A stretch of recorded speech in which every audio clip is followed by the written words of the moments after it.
നിങ്ങൾ വന്നത് നന്നായി. ഞങ്ങള് ഇവളെ തെരഞ്ഞു തന്നെ ഇറങ്ങിയതാ. ഇനിയിപ്പോ പൂക്കടയിലും ക്ഷേത്രത്തിലൊന്നും പോകണ്ടല്ലോ. ഇവിടെ വെച്ച് തന്നെ ഈ മോതിരം തിരിച്ചേൽപ്പിക്കാം. ആ മോതിരം കൈമാറുന്നതിന് മുമ്പ് നിന്റെ കൈ കൊണ്ട് സ്പർശിച്ചാൽ അതിന്റെ ദൈവീക ശക്തി ഇല്ലാതാകും. പിന്നെ അവൾ അത് ധരിച്ചാലും ഒരു കുഴപ്പവും സംഭവിക്കാൻ പോകുന്നില്ല.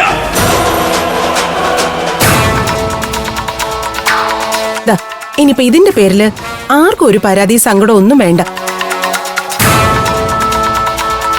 നിൽക്ക്, അവിവേകം കാണിക്കരുത്.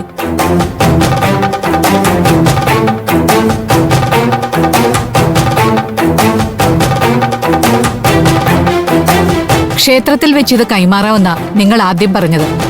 ഇപ്പോ നിങ്ങൾ അതിന് തയ്യാറല്ലെന്നും പറയുന്നു. ദൈവികമായൊരു സ്ഥലത്ത് വെച്ച് വേണം ഈ മോതിരം നിങ്ങൾ ദേവൂട്ടിയെ ഏൽപ്പിക്കാൻ.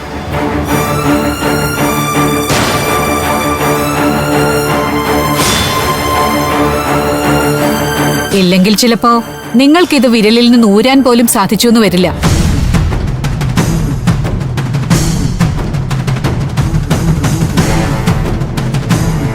വീണ്ടും നിങ്ങൾക്ക് ക്ഷേത്രത്തിലെത്തി ദേവിയോട് മാപ്പിരക്കേണ്ടി വരും.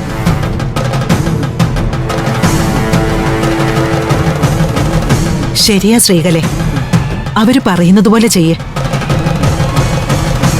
ഇവിടുത്തെ പൂജാമുറിയിലെ മൂകാംബിക അമ്മയുടെ ചിത്രത്തിന് മുന്നിൽ വെച്ച് വേണം അത് നീ ദേവൂട്ടിക്ക് തിരിച്ചേൽപ്പിക്കാൻ.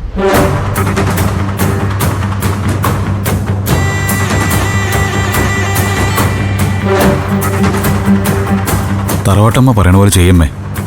ഇവിടുത്തെ പൂജാമുറിയിലെ മൂകാംബിയമ്മയുടെ മുന്നിൽ വെച്ചെങ്കിലും ഇത് കൈമാറാൻ അമ്മ സമ്മതിക്കണം. ശരി, എല്ലാവരുടെയും ആഗ്രഹം അതാണെങ്കിൽ അങ്ങനെ തന്നെ ആവട്ടെ.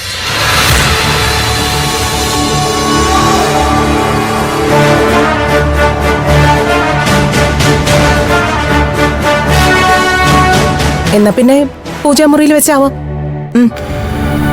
വാ മോളെ.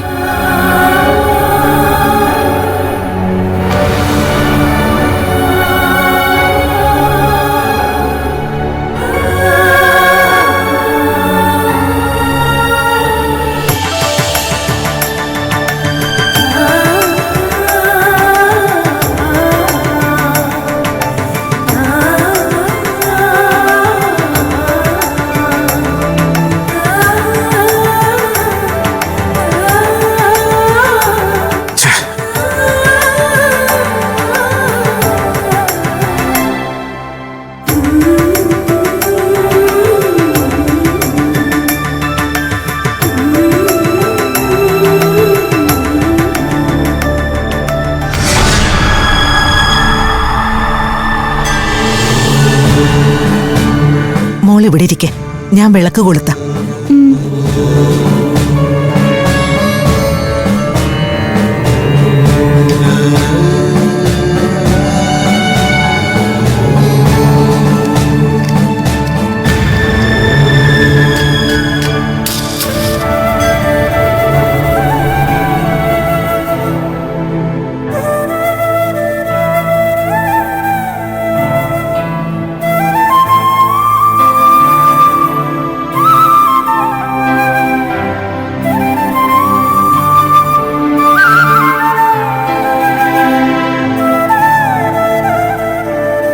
ദേവിയെ നല്ലപോലെ പ്രാർത്ഥിച്ച് മോതിരം നീ ദേവൂട്ടിക്ക് നൽകണം.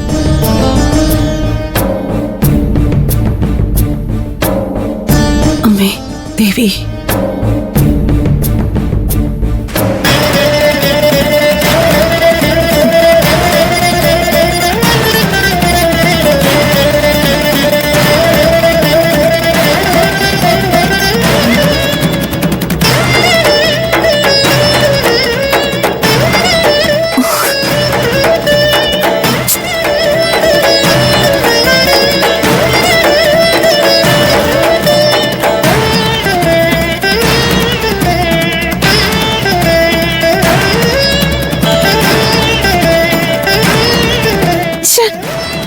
ഇപ്പോഴിത് ഊരാൻ പറ്റുന്നില്ലല്ലോ. ഇത് ഊരിയെടുക്കാൻ പറ്റണേന്ന് നീ കൂടെ മനസ്സുകൊണ്ട് പ്രാർത്ഥിക്കണം, എന്നാലേ നടക്കൂ.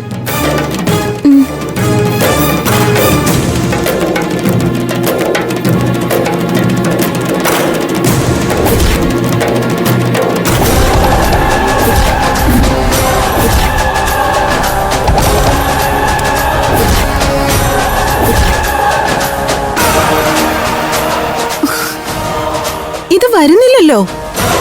ഇനിയിപ്പോ എന്താ ചെയ്യാ?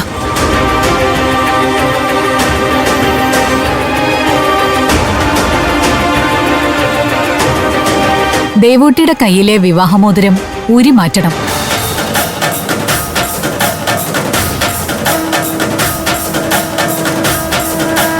നീ വിരലൊന്ന് നീട്ടിക്കേ.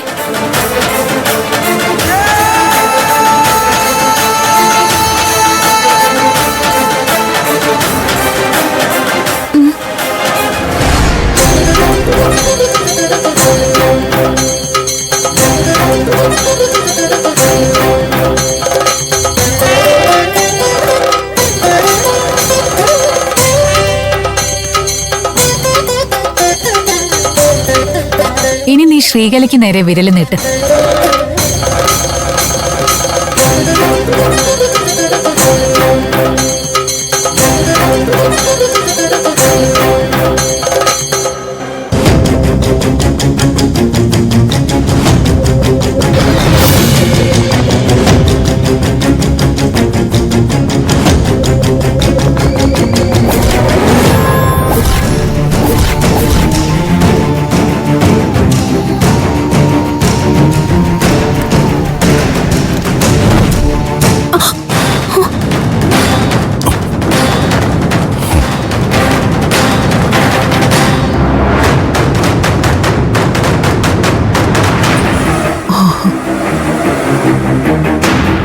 ഹൗ, എന്തായാലും ഇത് നിലത്ത് വീണില്ലല്ലോ. തമ്പിയേട്ടന്റെ കയ്യിൽ തന്നെ കിട്ടിയല്ലോ.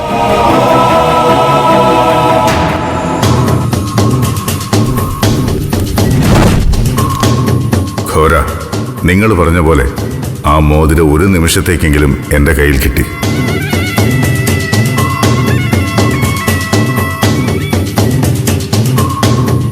ഇനി നീ തന്നെ ഇവൾക്കിത് കൊടുത്തോളൂ.